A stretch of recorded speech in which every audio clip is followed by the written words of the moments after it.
America's birth story sounds simple. Freedom-loving people stood up against a tyrant king. But that story hides the real truth. Because the American Revolution didn't begin with freedom, it began with fear. Fear of losing money. Fear of losing power. Before rebellion, America was British. The colonies belonged to the strongest empire on earth. Most colonists were loyal to the king. They didn't want independence, they wanted stability. Business was growing. Land was expanding. So here's the question. Why would people risk everything? The real problem didn't start in America, it started in Europe. Britain had just fought the French and Indian War, they won, but victory came with massive debt. The empire was bleeding money, and someone had to pay. Britain didn't ask the colonies politely. They imposed new taxes without warning. The Stamp Act, the Sugar Act. Colonists paid, but had no representation, no vote, no voice. This wasn't about freedom, it was about control. Britain restricted colonial trade. Colonists couldn't sell freely. Factories were limited. Expansion west was forbidden. To Britain,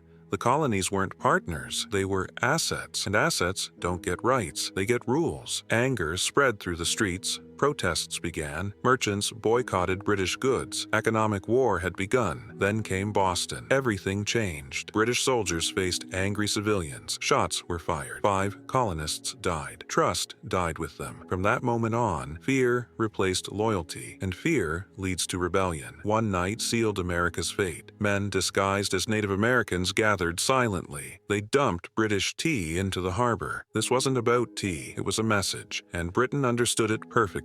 Britain responded with punishment. Ports were closed. Troops flooded the colonies. Self-government was crushed. At that moment, independence became unavoidable, not desired, unavoidable. Freedom didn't start the revolution. Freedom justified it later. The revolution began as a power struggle. It became a moral fight only after blood was spilled. The American Revolution was not a fairy tale. It was political, risky, and brutal. And that's why it matters, because real history is never simple.